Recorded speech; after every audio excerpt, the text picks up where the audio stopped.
What's up, everybody? Welcome to the recap special edition halftime show. A much better Vanilla Ice, by the way, Cap. Welcome, David Kaplan, Ryan McGuffey here with you. Vanilla Ice is performing at halftime tonight, by the way, in Minnesota. I did see that. Yeah. Hopefully, we'll be a little bit more entertaining than seeing a mid-50s white man singing Ice Ice Baby, probably lip-syncing it. But yeah, your thoughts, Cap. 13-0. It feels like it could be 21, 24-0.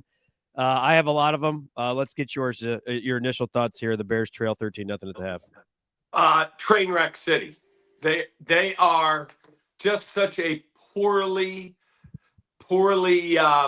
contrived football team. We watched Karan Amagaji gets no reps, according to Troy Aikman, at the this week at left tackle. Finds out yesterday, oh God, you got to start, and he gets destroyed as Jonathan Greener goes right around him, blows up Caleb Williams, fumble, his fifth of the season. He had no chance there. And then I'm seeing guys, all this unfettered access to the middle of the field, 3 third-down conversions of 10 yards or more. And it's Horrible. just not good. Horrible. And, we could talk about the Bears on fourth down, early on. I like the idea. You got nothing to lose. You go for it on fourth down. What do? You toss it. That looked like a play call Shane Waldron dialed up in Indianapolis. Coconut Pete saying you get the tiniest person on the field, Swift, to get power yards on fourth down. I will say, Swift, Roschon Johnson's out. You don't necessarily have a power guy right now. Correct. You have Homer to back him up. He's a smaller back too. It's not about Swift being small as much about just executing the damn play. And the 4th and 1, I like that call too on 3rd and 15. You get 14 yards on the little bubble screen to DJ Moore. I like the call. It was terribly executed. The play took too long to develop, and the Bears are getting beat on 3rd and long and on 4th down. They're getting too cute. Even when, I thought it was a call of arrogance, to be honest with you, and I love Kevin O'Connell, to go for it on 4th and 3 when he should have probably just kicked it. And then Tyreek Stevenson gets the pick. Of course, it's like a loss of 18 for the Bears. Nothing's going right. Caleb has about 2.1 seconds to throw the football. His eyes don't have time to see downfield because he's running for his life. Yeah, and then the 2 4th down go for it by Thomas Brown. The first one, why are you running a toss behind your rookie left tackle? It makes what zero about going sense to the right side where you have Darnell Wright?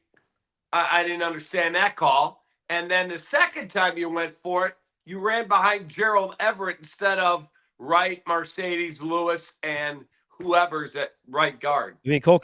It's 4th and 1. How about just line up under center and play power football? I you don't have the bodies, the depth, or the manpower at this point to try to beat somebody to the outside, especially a defense like Brian Flores dials up the 11 and 2. You're playing in a tough environment, and you're trying to get too cute. I mean, like everyone's saying here, it's unwatchable. Anthony just said it's unwatchable. We have somebody watching. Gagliardi is watching Diners, Drive-Ins, and Dive. Someone switched to the Bulls game. Michael's blaming this all on Ryan Poles. I don't see how the final 3 games, to me, this is just my opinion, are an indictment on Ryan Poles. The entire season, if you want to take it the 30,000-foot view, I don't think wins and losses at this point matter about Ryan Poles' job. He's either here or he's not. Yeah, completely agree with you. Look, if you tell me, and Tommy Waddle was the first to say this, and I think he's right. Everyone said that the Hail Mary broke the spirit of the team. They would have gone to 5-2. If that's the case, then you never had a culture. Agreed. Dustin says, gives up more first downs on 3rd and 10 than any team should. I feel better with 3rd and 5 than in 15. Totally agree. I mean, we're sitting here watching the game together in this chat waiting to go, and I'm watching it, you're watching it. We're both like 3rd and 14, get him off the field. Nope. It's their first down. That play, the TJ Hawkinson last first down there on 3rd and 14. Oh, when they ran 3 guys down the field, Jefferson, Addison, dude, that's and one Sandlot more. shit. That's Sandlot shit football. Here comes TJ Hawkinson, a little cursory block, rub off of him. Get me the football. First down. Very Tressman-esque Bears team. It kind of feels that way. This is a little bit what Tressman's teams felt like at the end. Unwatchable. What head coach can turn this around, says Clyde.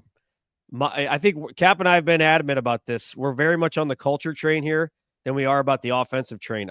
You got to build around 18. We all know that. but this thing needs to be completely flipped upside down. And whatever that means, offense, defense, special teams, whatever your specialty is, your number one specialty should be knowing how to run a room, knowing how to flip a table over, knowing how to command a room, knowing how to get respect in the building. If that means you have to kick Kevin Warren out of a meeting because you're doing football stuff, you kick him out of the meeting. Now, well, yeah, grab it. Come on in, grab a seat. No, they need a guy that's ready to change how everyone feels from top down at Hallis Hall. That's who they need to turn this thing around.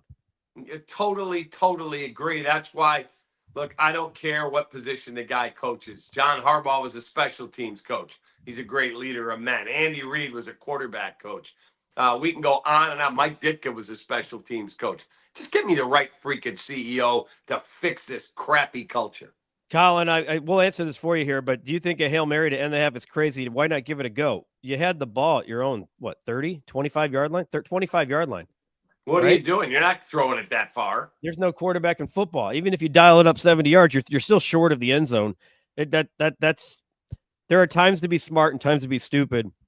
That was the time just to get to the half. To be honest with you, again, it's 13-0. The Vikings have the ball coming out of the half. The Bears have gotten pressure on Sam Darnold, but, they haven't been able to get off the field on third down. That's as simple as that.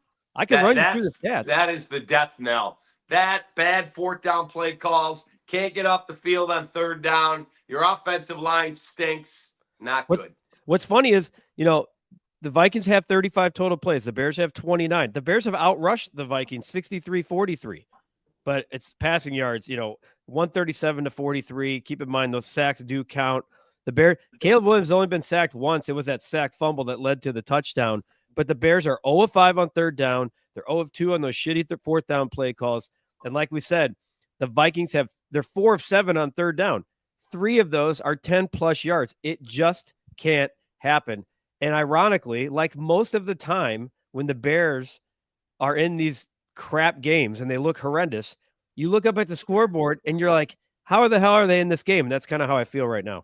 Yeah, and if I watched Tyreek Stevenson intercept the pass and then whatever all that celebrating is, dude, you're 4-9. You personally have had a terrible season. Just hand the ball to the referee, please. Or how about know the situation and knock the ball down so you gain 20 yards going the other way? It's a fourth down.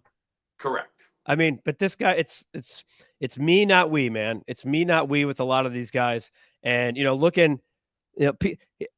I'm not like Swift he might not have been the guy on those 2 4th downs.